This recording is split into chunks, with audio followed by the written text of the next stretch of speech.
बिस्मिल्लाहिर्रहमानिर्रहीम। मैं हूं नदीम इकबाल गौरी। आप मेरा फेसबुक और यूट्यूब चैनल मित्रो न्यूज़ देख रहे हैं। हमारे साथ मौजूद हैं ताहिर इकबाल चौधरी, ज़िली सदर हैं पीटीआई के और एमएनए भी बने थे ये फार्म 45 के मुताबिक, लेकिन मकसद इन्हें हरा दिया गया।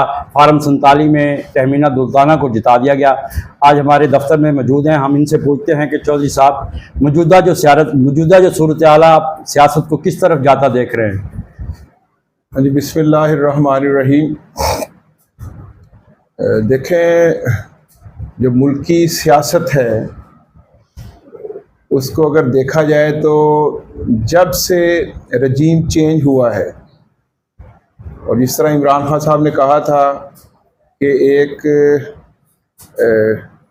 लंदन प्लान, उसके तहत इमरान खान की हुकूमत को गिराया गया और फिर PMLN पीपल्स पार्टी को एक जो गैर मुल्की एजेंडा है उसकी तकमील के लिए इनको लाके बिठाया गया। और फिर अब तकरीबन 2 साल से जो कुछ इस मुल्क के अंदर हो रहा है, और माशी तौर पर, सियासी तौर पर, दिफाई तौर पर पूरा पाकिस्तान जो है इस वक्त इंतशार का शिकार है। तो इसलिए मैं ये समझता हूँ कि ये ना तो पाकिस्तान के साथ कोई खैर ख्वाही है, ना पाकिस्तानी कौम के साथ खैर ख्वाही है। तो इसलिए जितनी जल्दी ये जो सेटअप बनाया गया है ये ख़त्म नहीं होता, पाकिस्तान के मसाइल जो हैं वो हल नहीं होंगे। गुज़श्ता दिनों जो पार्लियामेंट पे जो हमला हुआ और MNAs को गिरफ़्तार किया गया, जिस भोंडे तरीके से गिरफ़्तार किया, पार्लियामेंट वो जगह है जहाँ पर अवाम वोट देती हैं और उनके मुंतखब करदा नुमाइंदे मौजूद होते हैं। सबसे सुप्रीम जो इदारा है वो पार्लियामेंट का है। उसमें जो शब खून मारा गया है, इसे आप किस नज़र से देखते हैं? देखिए, तकरीबन 2 साल से पाकिस्तान के अंदर कानून नाम की कोई चीज़ मौजूद नहीं है, लाकानूनियत है। चादर और चार दीवारी का तो तकद्दस जिस तरह पामाल किया गया है, लोगों को, पाकिस्तान तहरीक इंसाफ को तोड़ने के लिए, इमरान खान को तोड़ने के लिए, उसके नज़रिए को फेल करने के लिए जो हथकंडे इस्तेमाल किए गए हैं, ये जो पार्लियामेंट के ऊपर हमला हुआ है, वहाँ से MNAs को, मुंतखब लोगों को गिरफ़्तार किया गया है, ये भी उसी का एक तसलसल है। तो मैं ये समझता हूँ कि ये 25 करोड़ आवाम का एक अदारा था और पार्लियामेंट को सुप्रीम है और उसके ऊपर हमला किया गया है, और इसकी नज़ीर जो है वो 76-70 साल में नहीं मिलती, जिस अंदाज से वहाँ से गिरफ्तारियाँ हुई हैं। असल बात यही है कि जो लोग ये सब कुछ कर रहे हैं उनके सामने ना कोई चादर और चार दीवारी उनके लिए कोई अहमियत रखती है, ना पार्लियामेंट अहमियत रखती है। तो मैं ये समझता हूँ इसलिए इससे बेहतर है कि पार्लियामेंट को आप फिर ताले लगा दें और इस मुल्क के अंदर फिर ले जो आप करना चाह रहे हैं और मार्शल्ला लगा दें। तो ये उसी जो का तसलसल है जो गिरफ्तारियाँ हुई हैं। गुज़श्ता जो इलेक्शन गुजरे हैं, इस्टेब्लिशमेंट ने आपके साथ भी रब्ता किया था? सर, उन्होंने किसके साथ रब्ता नहीं किया। सब असल बात ये है कि देखें, मैं ये समझता हूँ कि जो हुकूमतें चलाना, बनाना, गिराना, ये 76 साल से यही खेल हमारे यहाँ खेला जाता रहा है, और 8 फरवरी को भी वही कुछ हुआ है। उससे पहले देखें, पार्टी को तोड़ने के लिए जहांगीर तरीन की जमात बनाई गई, फिर परवेज़ खटक के जरिए जमात बनाई गई, लोगों को गिरफ्तार किया गया, लोगों को मजबूर किया गया कि वो पाकिस्तान तहरीक इंसाफ के जो MNA थे, मिनिस्टर थे, उनसे वफादारियाँ तब्दील कराई गई। फिर पाकिस्तान तहरीक इंसाफ के MNAs, MPs के को कागजात जमा नहीं करवाने दिए गए और मुसलसल जो है पुलिस उनके पीछे थी।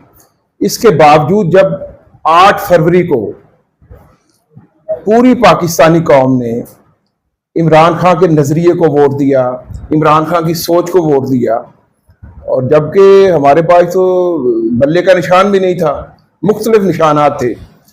तो मैं ये समझता हूँ कि वो इनकलाब था 8 फरवरी को। और फिर जब इन्होंने देखा रात के 11 बजे कि इन सारे ओछे हथकंडों के बावजूद हम हार रहे हैं बुरी तरह, और पाकिस्तान तहरीक इंसाफ तकरीबन 266 सीटों में से 180 सीटें जीत चुकी थी, तो फिर इन्होंने फॉर्म 45 चेंज किए हैं, मेरा 2 बदल की है, और फॉर्म 47 के जरिए ये हुकूमत आई है। तो मैं ये समझता हूँ कि ये बदमाशी, गुंडागर्दी, ये ज़्यादा देर नहीं चल सकती। इसका हल क्या होगा जिस तरफ ये जा रहा है सिस्टम? अभी आपको भी पता है कि KPK के मुख्तलिफ इलाकों में पुलिस ने एहतजाज किया है कि जो है मिलिट्री है वो उनका काम बॉर्डरों पर है, वो बॉर्डरों पर जाकर अपनी ड्यूटी अंजाम दे, यहाँ पर वो अपनी जो वो मौजूद ना रहे। इस हवाले से हम मुल्क को किस तरफ लेके जा रहे हैं? आप क्या समझते हैं कि इसका हल क्या है? देखिए, इसका हल सिंपल ये है कि इस मुल्क के अंदर जो कानून की हुक्मरानी है वो कायम होनी चाहिए। हर इदारे को अपनी अपनी जो हदूद है उसके अंदर रहते हुए काम करना चाहिए। और मैं तो हैरान हूँ कि KPK के अंदर और बलूचिस्तान के अंदर जिस तरह के हालात हैं, तो ये जब तक कोई मुस्तहकम हुकूमत नहीं आएगी, अवाम की उमंगों के मुताबिक जो हुकूमत है वो नहीं आएगी, पाकिस्तान के मसाइल हल नहीं होंगे बल्कि इसके अंदर इजाफा होगा। तो इसलिए अब भी होश के नाखन लेने चाहिए और एक फ्री एंड फेयर इलेक्शन जो है वो इस पाकिस्तान की ज़रूरत है। वरना पाकिस्तान जिन मसाइल के अंदर गिर चुका है, तो अल्लाह ना करे ये हालात मज़ीद ख़राब होंगे।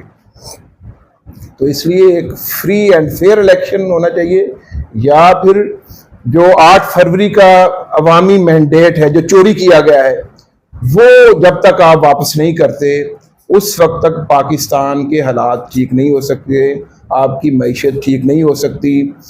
और पूरी जो दुनिया है उसके अंदर पाकिस्तान के जो इलेक्शन है और जो मौजूदा सेटअप है, ये एक मजाक बना हुआ है। तो आपके साथ कौन तिजारत करेगा, आपके साथ कौन ऐसा मुल्क है जो आपके साथ मामला करेगा?